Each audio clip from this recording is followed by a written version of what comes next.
Selamat pagi, salam sejahtera. Terima kasih karena bersama dengan saya di Nazilin Unity Channel.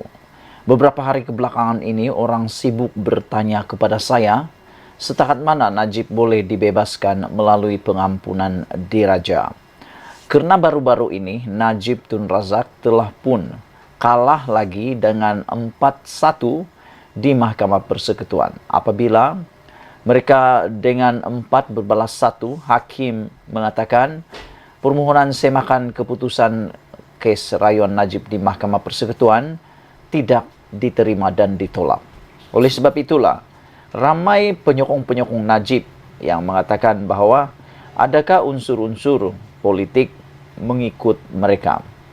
Selain itu, ada juga yang mengatakan bahawa mungkinkah Najib sengaja tidak dibebaskan, itu persoalan mereka.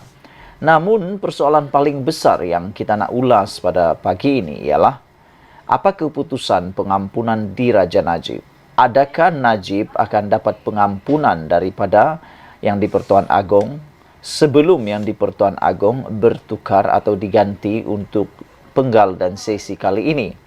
Ataukah Najib akan dibebaskan semasa PRU 16 nanti, yang mana yang di Pertuan Agung ketika itu, kalau saya tak silap, ialah Raja atau Sultan daripada Johor sendiri. Adakah Najib boleh mendapat pengampunan diraja daripada Sultan dari Johor? Atau adakah Najib akan meringkuk terus selama 12 tahun di dalam penjara dengan usia dan pelbagai kelemahan tubuh badan, penyakit, sakit yang ada dialami Najib sekarang? Amatlah sukar untuk Najib berada di penjara selama 12 tahun lagi. Dan kalau Najib tak boleh membayar 210 juta tambahan denda itu, Najib terpaksa menambah lagi bilangan tahun penjara beliau. Saudara-saudara, jadi dengan itu saya bacakan kepada anda, rupa-rupanya tidak ada cara lain untuk Najib keluar daripada kemelut ini. Tidak ada cara lain lagi untuk Najib dapat keluar daripada penjara selain melalui pengampunan diraja. Kini, pengampunan diraja adalah harapan terakhir untuk Najib dibebaskan. Saudara-saudara, sebelum saya teruskan ulasan ini, saya nak tanya dan saya nak anda tinggalkan komen anda. Adakah anda rasa Najib perlu dibebaskan dalam masa terdekat ini? Kerana pada perkiraan saya, Najib belum lagi mencapai 1 tahun di penjara. Kerana beliau dipenjarakan pada bulan Ogos tahun lepas, kalau saya tak silap. Dan oleh sebab itu, Najib belum sampai setahun pun.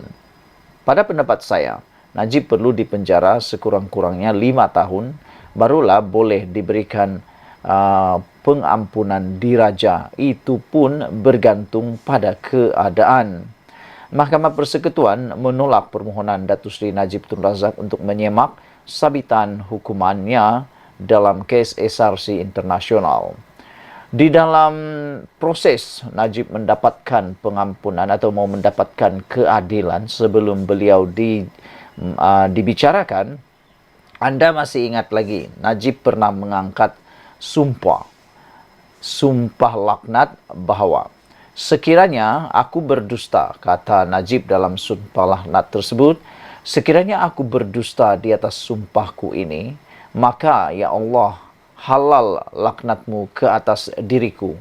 Sebaliknya, jika semua ini adalah fitnah yang telah dirancang oleh musuh-musuh politikku, maka ya Allah, aku bermohon sesungguhnya kepadamu agar Engkau laknatilah mereka serta orang yang bersubhat dengan mereka.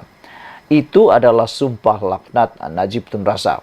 Namun, apabila beberapa kali sudah masuk di dalam mahkamah, dalam perbicaraan, Najib sebenarnya telah pun mengumpul kekalahan sebanyak 13 berbalas 1. 13 orang hakim dan seorang hakim yang lain, 13 telah mengatakan Najib bersalah dan perlu dipenjarakan, manakala seorang sahaja yang terkini yang menentang keputusan. Oleh sebab itulah, ada beberapa orang netizen di dalam ruangan konten dan komen saya, mereka mengatakan bahawa Najib telah dimakan laknat, terkena laknat sendiri. Adakah Anda setuju dengan perkara itu? Kerana dalam sumpah laknat Najib, beliau mengatakan bahwa sekiranya aku berdusta di atas sumpahku ini, maka ya Allah, halal laknatmu ke atas diriku. Dengan keputusan bahwa terbukti Najib bersalah dan dipenjarakan kekal 12 tahun lagi di penjara, adakah Najib telah dimakan laknat, sumpah laknat beliau sendiri? Saudara-saudara sekalian, penolakan terhadap semakan keputusan Mahkamah Persekutuan menyemak hukuman dalam kes SRC Internasional, penolakan tersebut bermakna pengampunan diraja daripada Yang di-Pertuan Agong merupakan jalan terakhir untuk Najib bebas.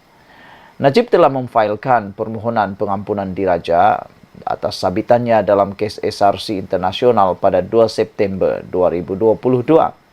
Iaitu dalam tempoh 14 hari selepas Mahkamah Persekutuan mengekalkan sabitannya dalam kes SRC. Kuasa pengampunan yang dimaktubkan dalam Perlembagaan Persekutuan dan Undang-Undang Tubuh Negeri atau Perlembagaan Negeri ialah kuasa yang diwarisi zaman berzaman oleh institusi beraja negara kita. Di negara kita, kuasa pengampunan dinyatakan dalam Perlembagaan Persekutuan Perkara 42 yang memberikan kuasa kepada Yang di-Pertuan Agong untuk memberi ampun, tunda hukum dan lega hukum bagi kesalahan-kesalahan yang dibicarakan di Mahkamah Tentera dan kesalahan-kesalahan di wilayah-wilayah persekutuan. Raja-raja yang di-Pertua Negeri di negeri pula diberikan kuasa pengampunan bagi kesalahan yang dilakukan di negeri masing-masing, tidak termasuk kesalahan yang dibicarakan di Mahkamah Tentera Perkara 42. Walaupun asalnya kuasa pengampunan ini ialah kuasa budi bicara institusi beraja dalam Perkara 42 dalam kurungan 4(e), Perlembagaan Persekutuan meletakkan syarat bahawa kuasa pengampunan itu hendaklah dijalankan mengikut nasihat Lembaga Pengampunan. Lembaga Pengampunan bagi wilayah-wilayah persekutuan sebagaimana diperuntukkan dalam Perkara 42 dalam kurungan 5 dibaca secara bersama dengan Perkara 42 dalam kurungan 11 itu terdiri daripada Peguam Negara Persekutuan, Menteri yang bertanggungjawab di wilayah persekutuan dan tidak lebih daripada 3 orang anggota lain dilantik oleh Yang di-Pertuan Agong. Mengikut Perkara 42 dalam kurungan 8, mesyuarat Lembaga Pengampunan hendaklah bermesyuarat dengan dipengerusikan oleh Yang di-Pertuan Agong. Perkara 42 dalam kurungan 9 pula menyatakan bahawa sebelum memberikan nasihat kepada Yang di-Pertuan Agong, Lembaga Pengampunan hendaklah menimbangkan apa-apa pendapat yang mungkin diberikan Peguam Negara mengenai perkara itu. Pada peringkat negeri, peruntukan berkaitan kuasa pengampunan yang dilaksanakan oleh raja-raja tertakluk kepada Perkara 42 Perlembagaan Persekutuan. Memetik sumber berita harian, seringkali kita dengar proses pengampunan hendaklah dimulakan dengan suatu permohonan yang dibuat oleh mana-mana orang yang didapati bersalah oleh mahkamah. Namun, Perlembagaan Persekutuan atau juga Perlembagaan Negeri tidak menyediakan secara jelas mengenai prosedur permohonan pengampunan. Dalam Perkara 48 dalam kurungan 4(c) bagaimanapun menyebut bahawa ia perlu dilakukan melalui suatu petition bagi pengampunan. Ini menunjukkan bahawa perlu ada permohonan daripada mana-mana pihak untuk pengampunan. Persoalan berkaitan yang timbul ialah, bolehkah Yang di-Pertuan Agong atau Raja di negeri-negeri mengambil inisiatif sendiri tanpa menunggu petisyen bagi permohonan pengampunan untuk memberikan pengampunan?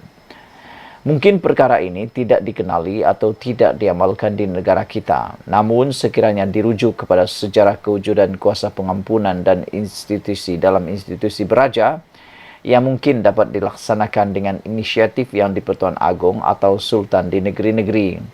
Apapun kajian akademik masih diperlukan untuk membahaskan perkara ini dengan lebih mendalam. Melihat kepada peruntukan perlembagaan persekutuan yang lain, mungkin ada kaitan dengan kuasa pengampunan yang dinyatakan dalam Perkara 42 dan kuasa Yang Bertuan Agung untuk membatalkan hilang kelayakan sebagai ahli Dewan Rakyat.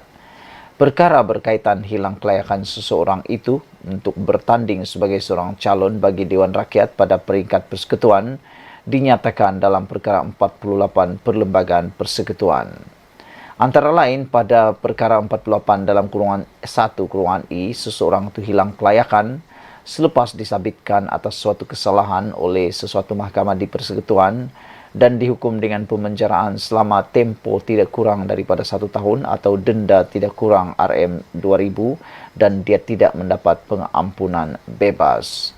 Saudara-saudara sekalian, rayuan kepada Mahkamah Rayuan Najib ditolak pada 8 Disember 2021.